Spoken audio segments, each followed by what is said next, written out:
listening to the What the Wrestling Podcast, the show that brings you all things wrestling with your host, RJD.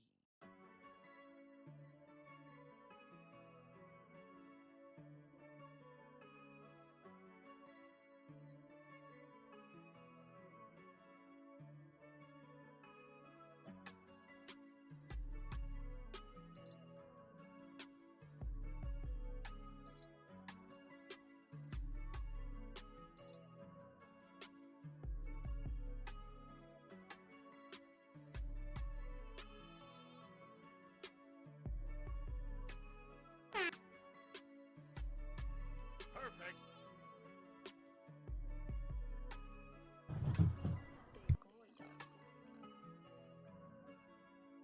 You've activated my trap card.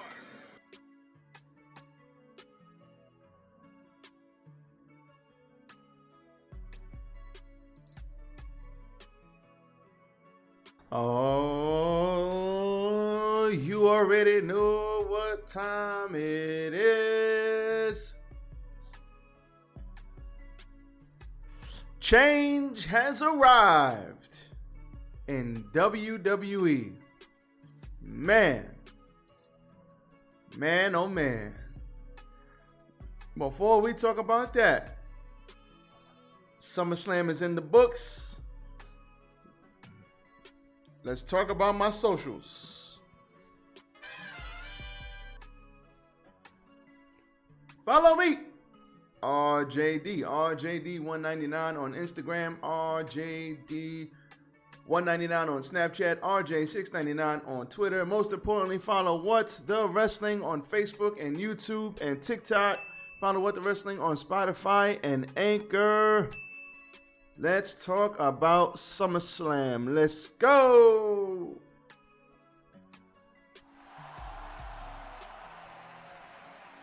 Yes. Tis I, RJD here. Welcome to What the Wrestling, the show that brings you all things wrestling. Man, oh man, Triple H is in the house. Running creative the way we all think it should be run. SummerSlam 2022 is in the books. Why are notifications popping up for no reason? Let's turn these bad boys off. Great. Now, man, oh man.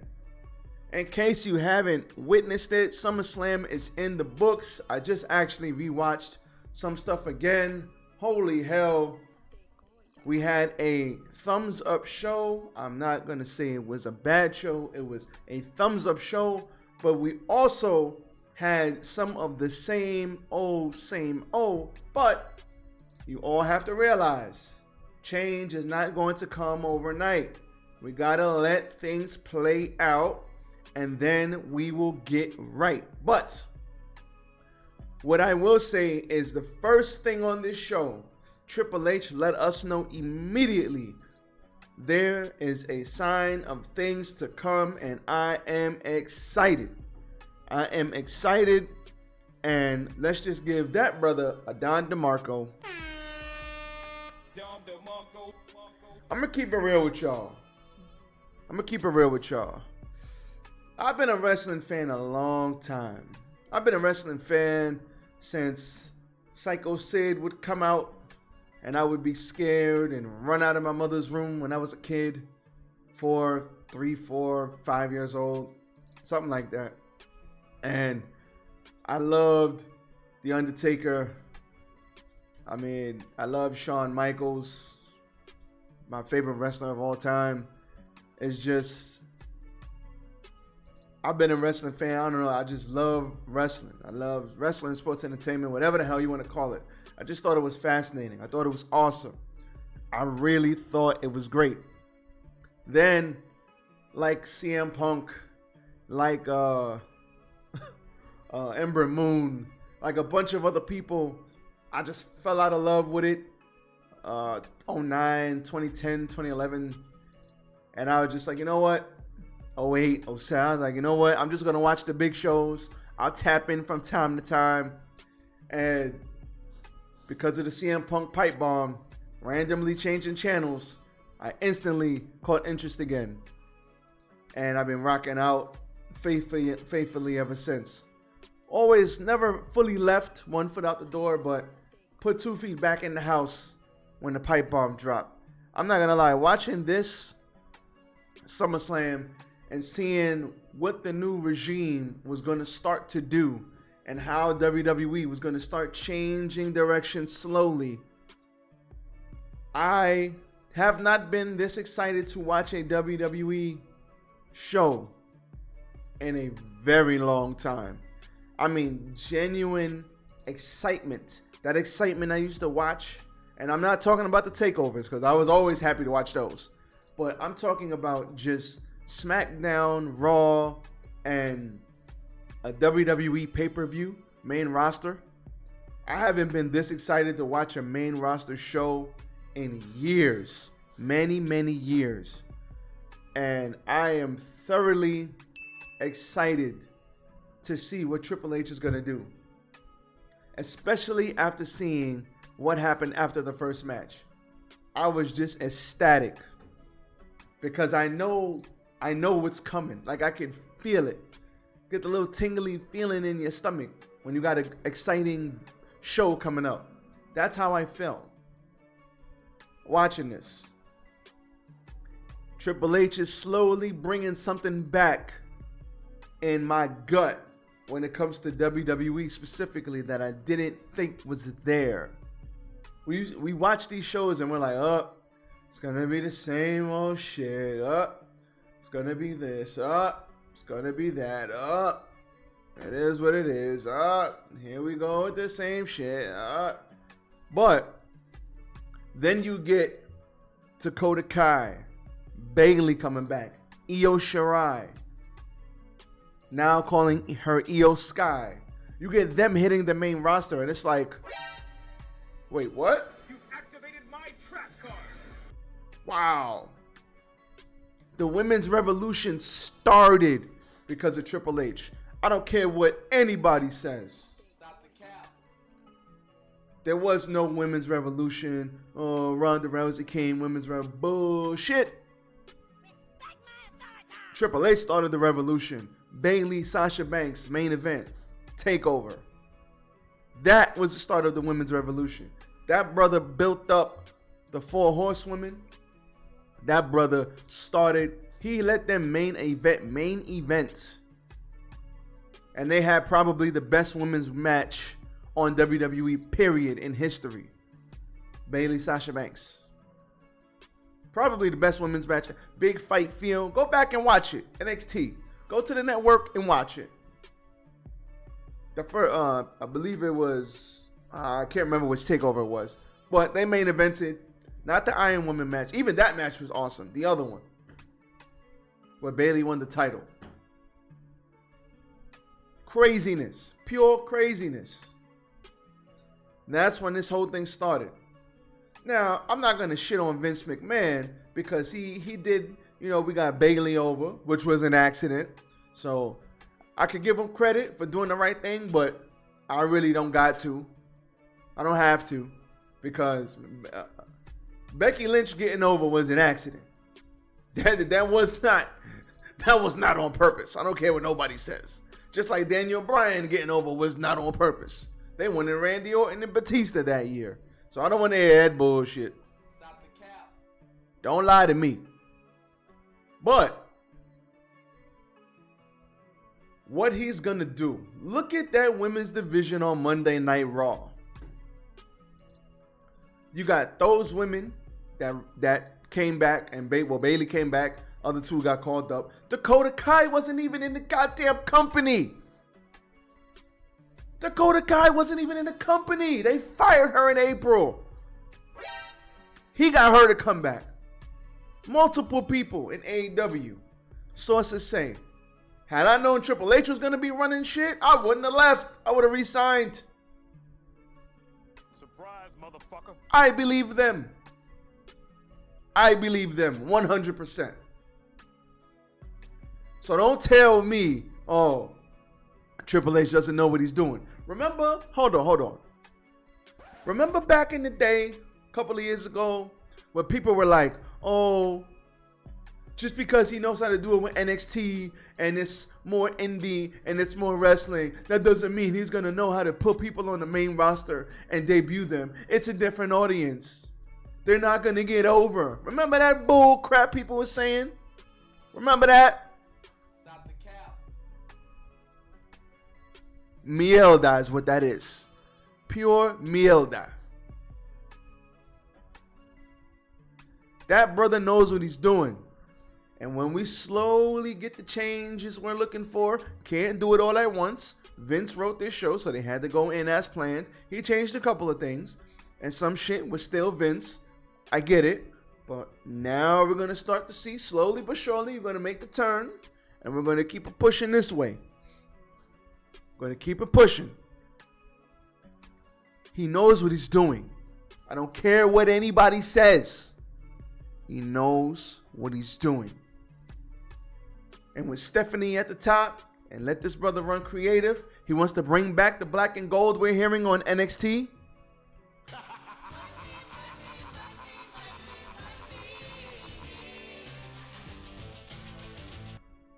It's coming.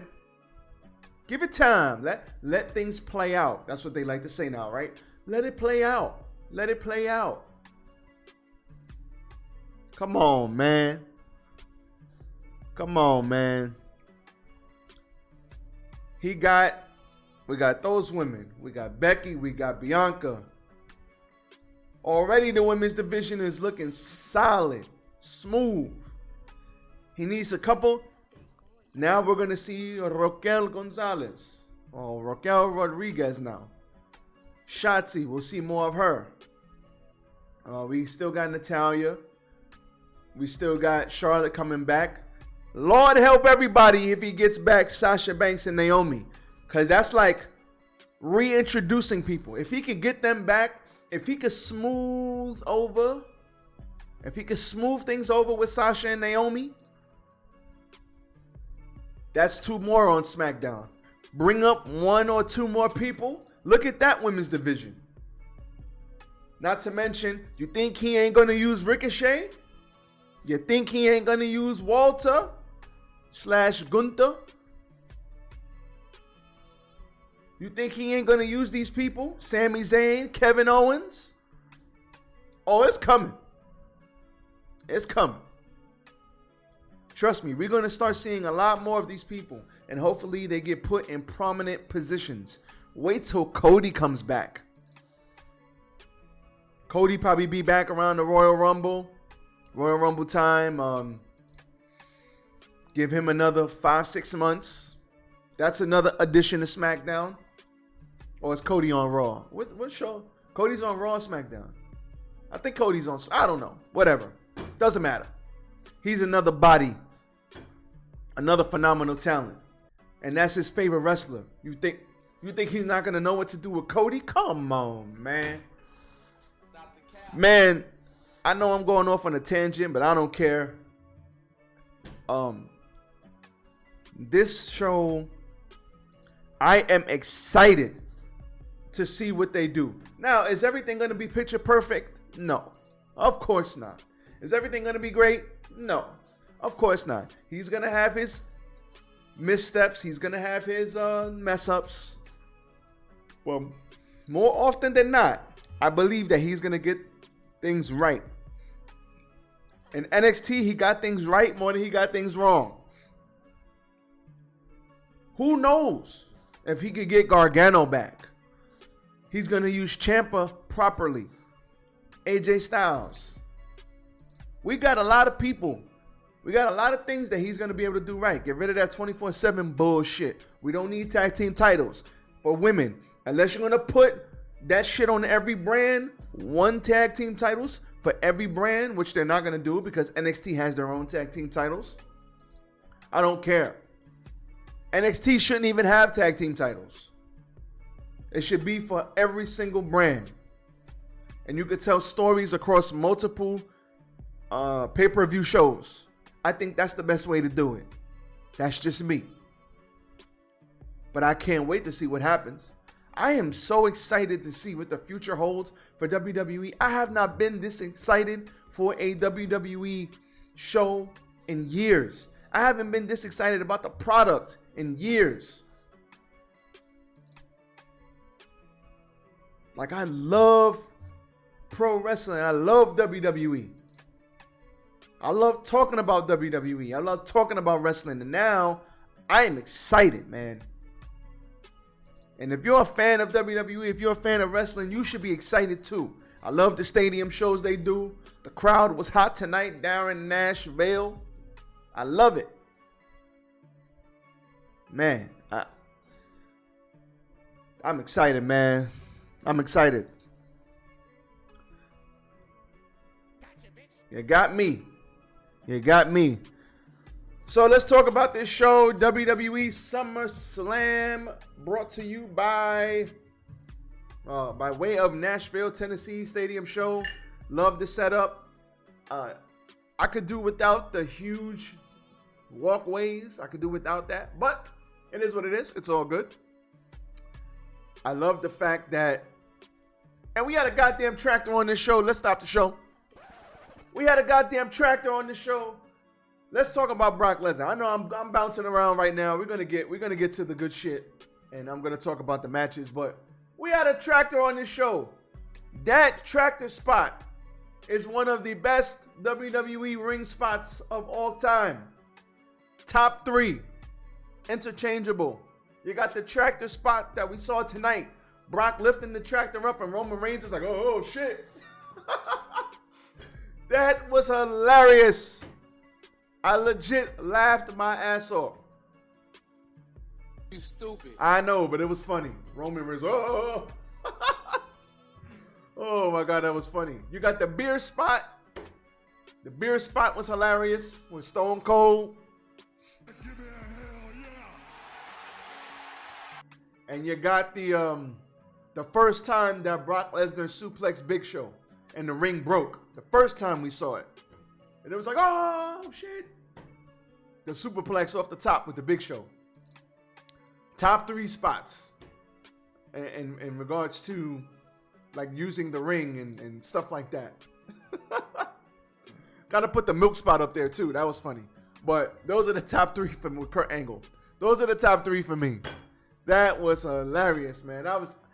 I seen this when he lifted the ring. I was like, get out of here, man. Get the fuck out of here. I was like, get out of here, man. Get out of here. Get out of here. Get out of here. Oh, God. Nope. This was fun. We had some good stuff on the show tonight. All right, Raw Women's Championship. Opened the show, SummerSlam, Becky Lynch, Bianca Belair. This was a fantastic match. Becky Lynch might be hurt. I think she had a glam slam, but she landed on her shoulder. So if her shoulder's not separated, I hope it's not. It's definitely going to be bruised because she was favoring her shoulder for the rest of the match. She was holding it. She kept like being gentle around it. The match ended where Bianca was on top. She got pulled off the top and she got hit with the manhandle slam. There was a KOD on the outside. Becky Lynch barely beat the 10 count. After that, she pulled her off, hit her with the manhandle slam. Moments later, she was going up for a super manhandle slam off the second rope. And I had to rewatch this because I thought it was off the top rope that they did the Spanish Fly. But they did it off the second rope, which was even better. The fact that it looked fantastic.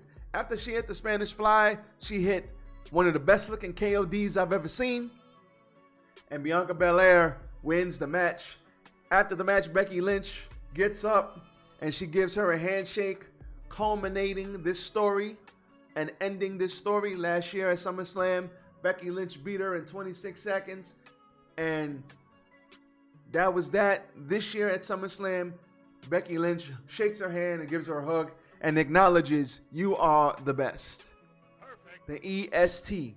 And gave her a genuine hug. That was awesome to see. And then the good shit happened. We had Bayley's music hit. Surprise, motherfucker. And I was hyped. I was like, oh, Bayley's back. Nice. Bayley has been ready to come back for a while now. So I legit was like, let's go. And then You activated my trap card.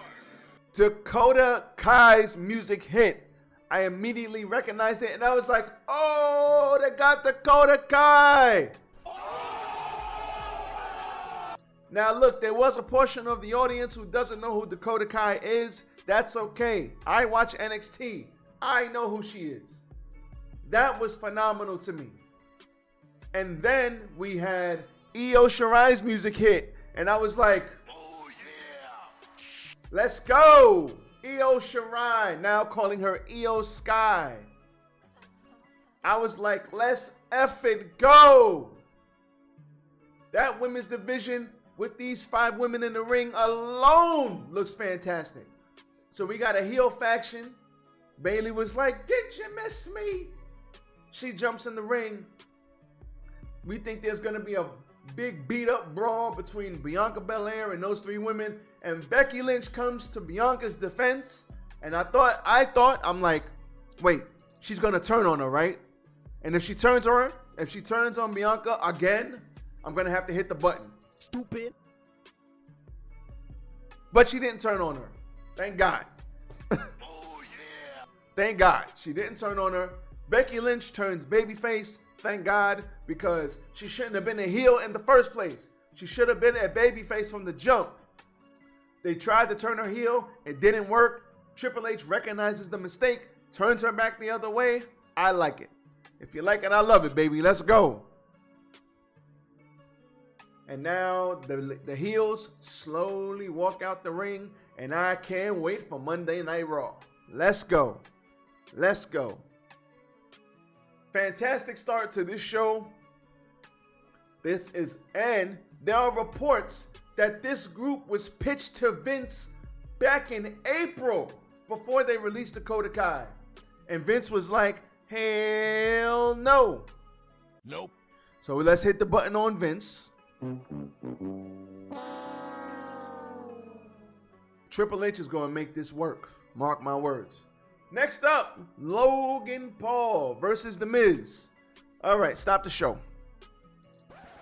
Logan Paul, as I drink some water. Logan Paul is a phenomenal athlete.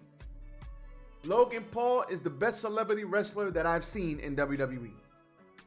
I said it. Prove me wrong. I love Bad Bunny.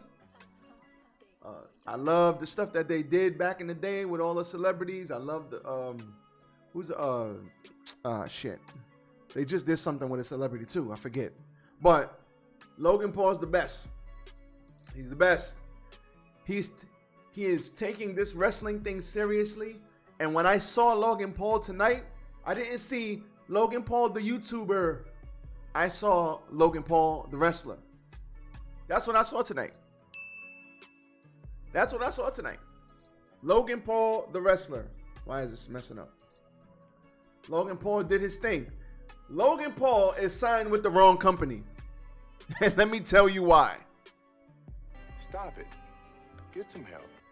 Logan Paul should be signed to New Japan Pro Wrestling. Because all his shots are stiff as hell. God damn. Every time he hits the Miz, it's like,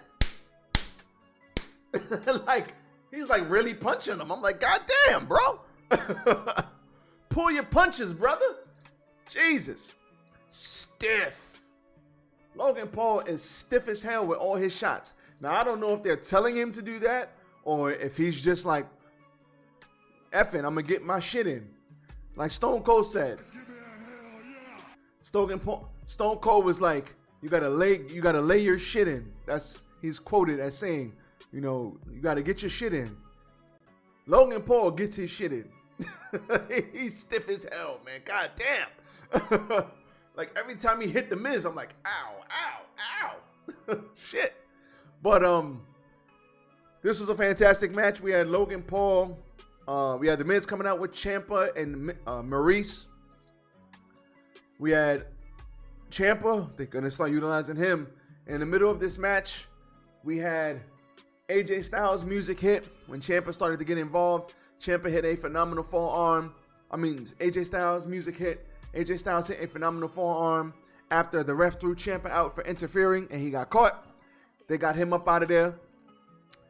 Then we had a bunch of stuff going on, and then we had Maurice getting involved. But the end of this match was fantastic. We had a frog splash off of the top rope onto the announce table. Logan Paul looked like $1,000,000. He's got a great body, great physique, and he's very, very athletic. I'm like, I didn't know if he had enough hops to make that jump, because he's a big guy. He's like 6'2", 6'3", and he made it. But that frog splash looked like it sucked. Oh man, it looked like it sucked. Just, woo, it looked rough, not even gonna lie to you. But he made it. He made the jump. And after that, he got him back in the ring. Maurice got involved. He picked up the glass thing that he had that card in, which showed him giving the skull-crushing finale to Logan Paul. He ran to hit him. He ducked it. Almost hit Maurice. Turned around. Skull-crushing finale. Logan Paul gets the win. Awesome match. Awesome match. Congrats to Logan Paul. I loved it. But those stiff shots, it's coming. We have Bobby Lashley versus Theory. Theory, this was not a long match at all. Bobby Lashley gets the win with the Hurt Lock, and this was just what it needed to be. Theory came out and beat up Lashley with the Money in the Bank briefcase in the beginning. But after that, Lashley came and was beating the holy hell out of him. Put him in Hurt Lock, and he tapped immediately. So that was nice. We had the Judgment Day versus the Mysterios, no DQ. There wasn't really a lot of weapons in this match. We did have chairs. But this match turned up once Rhea Ripley got involved. Then she interfered, so they missed the double 619. Balor called for a chair because they were going to start beating them up with chairs after Rhea Ripley took out Dominic. But the lights went out and Edge made his return, looking real brutish and real dark and gloomy. He came back, spear to Finn Balor, spear to Damian Priest, and Ray and Dominic hit the double 619 on Mr. Balor, and they got the win. This was a solid match. Nothing too crazy, but this set up Edge coming back. I like that. Then we had Pat McAfee versus Happy Corbin. Happy Corbin comes out, and then we had Pat McAfee disrupt his entrance, and he had a choir sing Bum Ass Corbin, which was great. That was funny as hell. Stop it. Get some help. Then we had Pat McAfee come out to new music. I love the whole video package thing they did with him and his entrance. I know he had the 7 Nation Army from the black and white, the white stripes. He had that as his entrance, but I guess they switched it up, and it's like a variation of that song. I loved it. This was a decent match. We all know Pat McAfee is extremely athletic in his own right, and Logan Paul, that's the other person. That's the other celebrity. Logan Paul is better than Pat McAfee, but Pat McAfee is more over than Logan Paul. The fact that they got, I know I'm going back to Logan Paul, but the fact that they got the crowd to cheer Logan Paul, even though I didn't think it was possible, not even gonna lie, that surprised me. I'm like, there's no way the crowd wants to cheer this guy. But they got the crowd to hate The Miz more than they hate Logan Paul. Good on them. So we had a distraction here, and the end came where Pat McAfee punted Happy Corbin in his happy nuts, and he got the win with a Canadian Destroyer. So Pat McAfee with the win. Pat McAfee also hit a moonsault to the outside. That was very, very nice.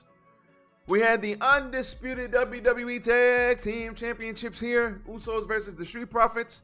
This was a good match, but nowhere near the good match that they had at Money in the Bank.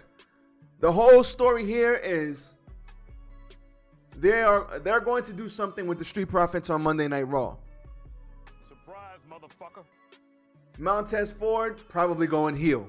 The whole story here was Montez Ford got increasingly frustrated throughout this match. They teased it and they teased it and they built to it and they built to it. And Montez hit a huge frog splash. But because of the damage to himself, he took too long to cover. Uso kicked out. They got rid of him. Dawkins got in the ring. He got hit with double super kicks that threw him back in the ring. Hit the 1D, and that was all she wrote. Like I said, nowhere near as good as the Money in the Bank match. Plus, they didn't have 26 minutes to tell a story. They only had about 12 to 15 minutes or so. So it is what it is. Usos retain. Montez Ford is sitting there just like... sitting there irritated as hell. If they don't turn Montez Ford heel, or they don't break up this team on Monday Night Raw, I would be shocked. Shocked.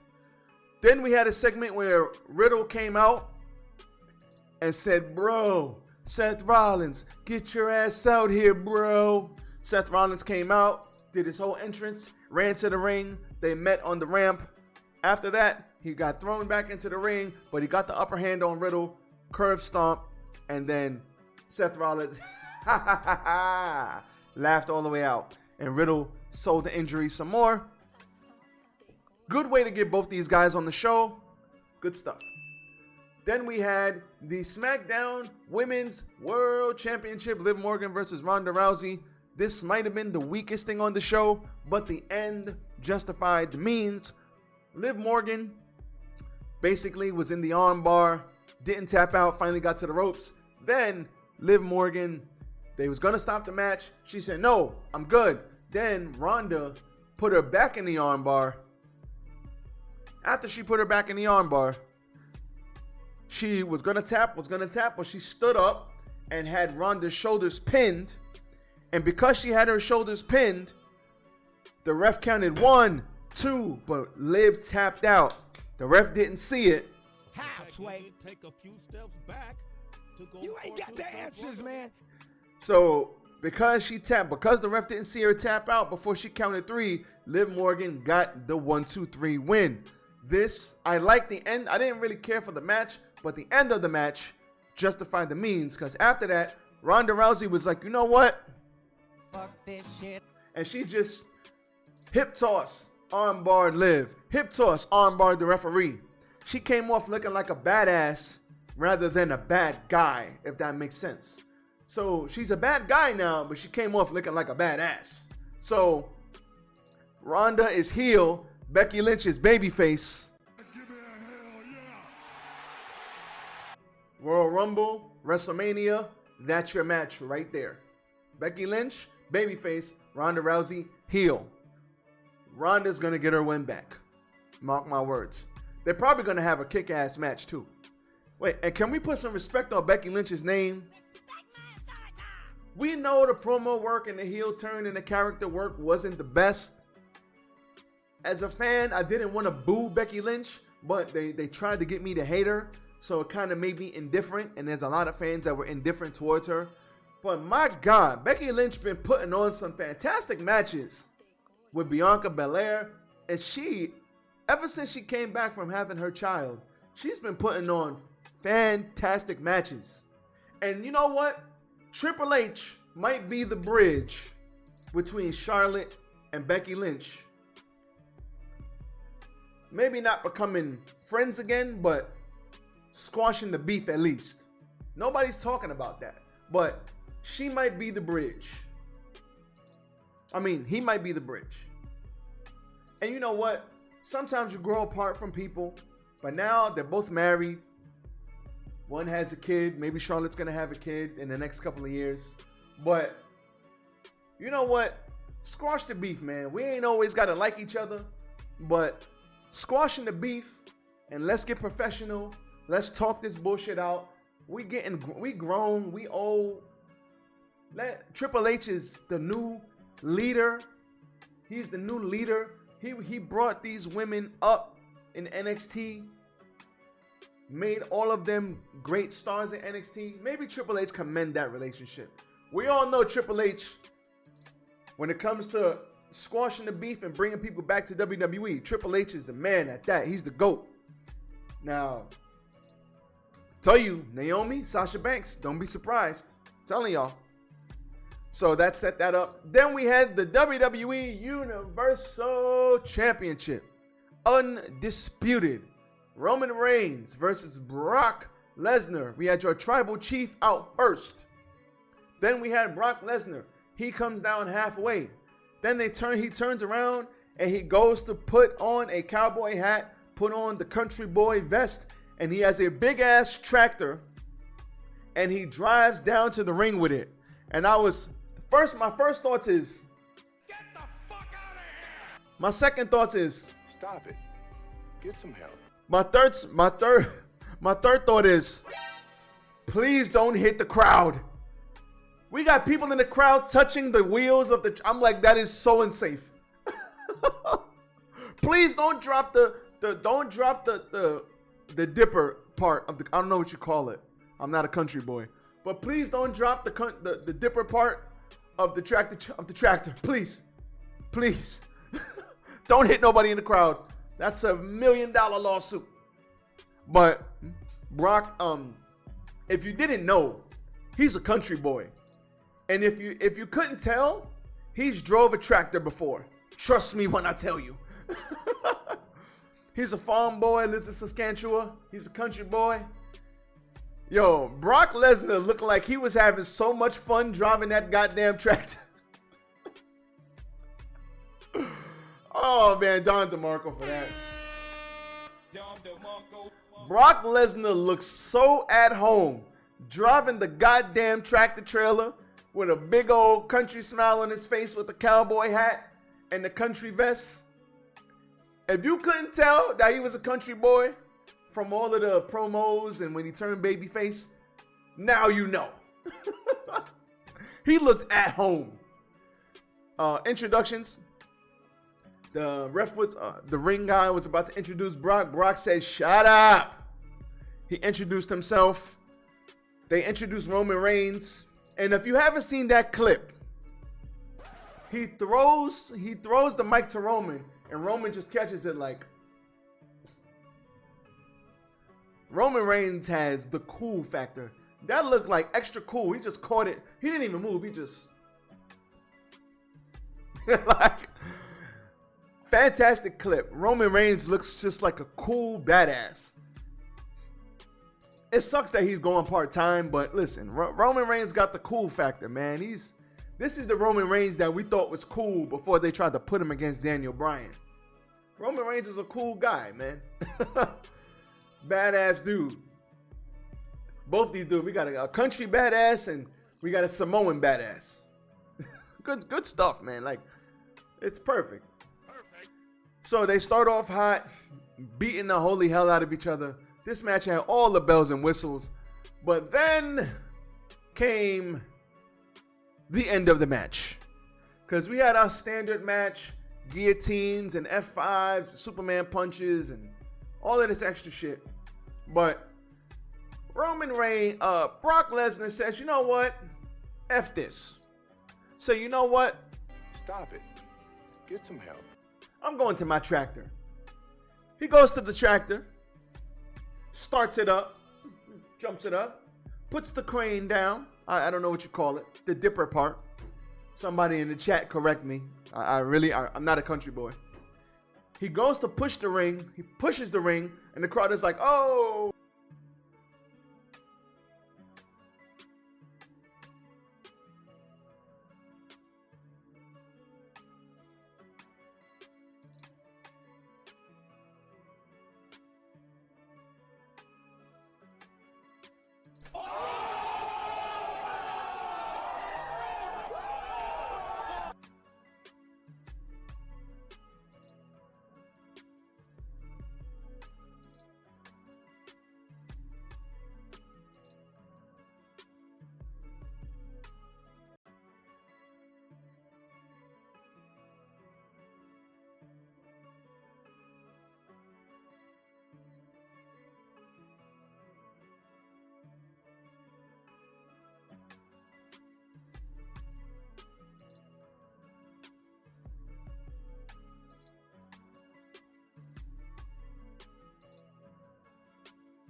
Oh man, the mic, I cut my mic off.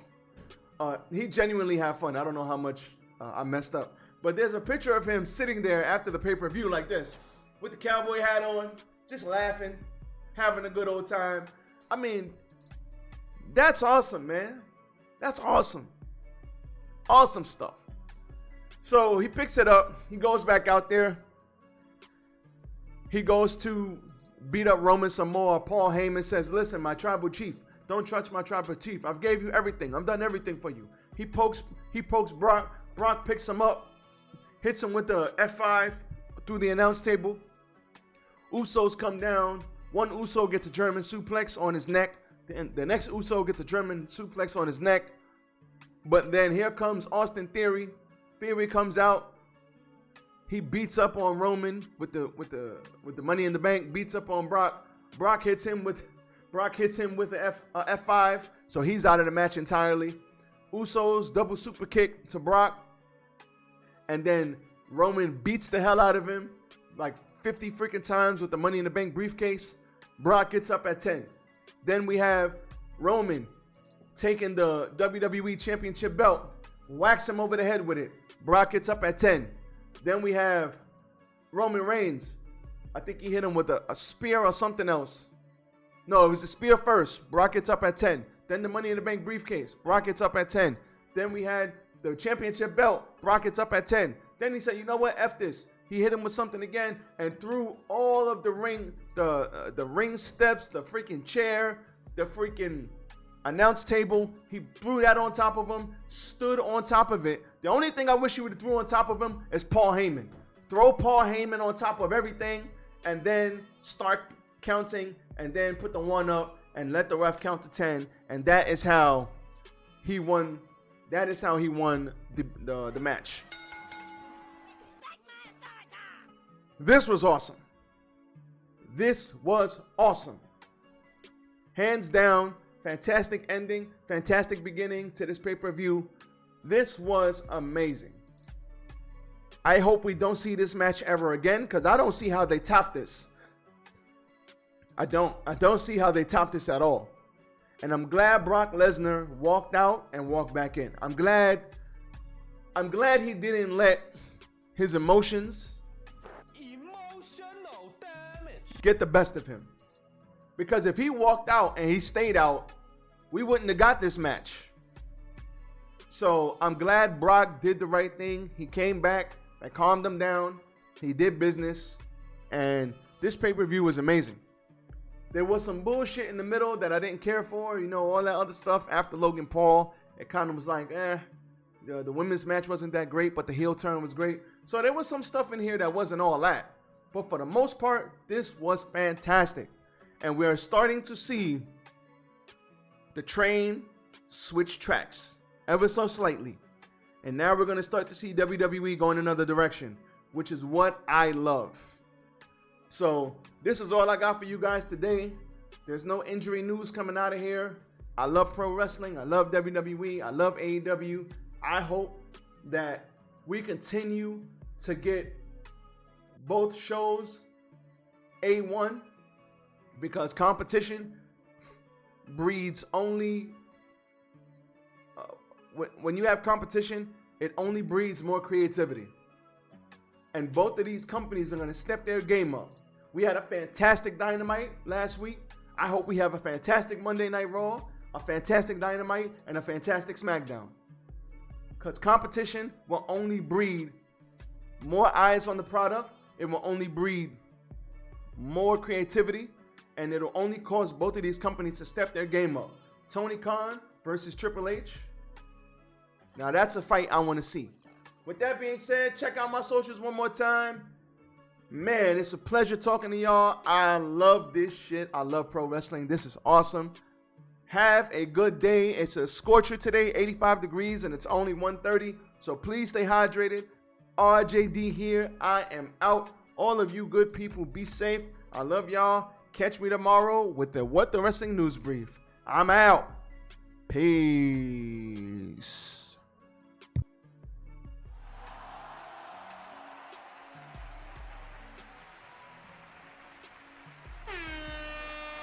Dom DeMarco.